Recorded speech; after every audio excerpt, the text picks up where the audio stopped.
લોકસભા ચૂંટણી 2024ના છેલ્લા 3 તબક્કા બાકી છે અને સત્તા પક્ષ અને વિપક્ષ અવનવા આરોપો અને પ્રત્યારોપો સાથે મતદારોને રીઝવવા માટે એડી ચોટીનું જોર લગાવી રહ્યા છે।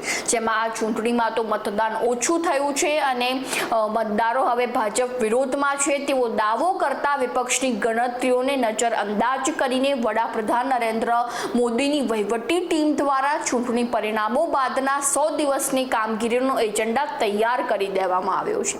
નમસ્કાર, ગુજરાત જો ટીવીની સાથે હું છું મેક્ષો ઠાકર। હાલમાં દેશના વિવિધ વિભાગોમાં લોકસભા ચૂંટણી માટે મતદાન યોજાઈ રહ્યું છે। તે દરમિયાન સચિવોની અલગ અલગ 10 ટીમ દ્વારા ચૂંટણી પરિણામો બાદ રચાનારી નવી સરકાર માટે 100 દિવસની કામગીરીનો એજન્ડા તૈયાર કરી રહી છે। જેમાં નરેન્દ્ર મોદીની જીતનો અતિ વિશ્વાસ કેટલો સફળ થશે તે તો ભગવાન રામ જ જાણી શકશે, પરંતુ નરેન્દ્ર મોદીના ચૂંટણી મુદ્દાઓ પર ઘેરાઈ જતો વિપક્ષ જે તે પ્રકારે ચૂંટણી જીતવા માટે મરણિયા પ્રયાસ કરી રહ્યું છે। જેમાં પરસ્પર વિશ્વાસનો અભાવ હોવા છતાં પણ નરેન્દ્ર મોદીને હરાવવા માટે એક મંચ ઉપર ઊભા થયેલા વિપક્ષી નેતાઓ પોતાની એકતા સાચવી નથી શક્યા।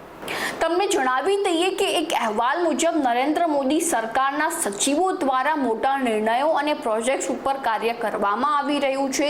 જેમાં સૂત્રો દ્વારા એવી માહિતી મળી રહી છે કે સચિવોના વિવિધ જૂથો દ્વારા બેઠકો યોજાઈ રહી છે, જેમાં કૃષિ, નાણાં, વિદેશ અને સંરક્ષણના મંત્રાલયો ઉપર કાર્ય કરવામાં આવી રહ્યું છે। જોકે વડાપ્રધાન નરેન્દ્ર મોદીએ તો વિશ્વાસ વ્યક્ત કરી દીધો છે કે તેમની સરકાર ત્રીજી વખત બનવાની છે અને દેશ અને લોકોના કલ્યાણ માટે મોટા નિર્ણયો લેવામાં આવશે।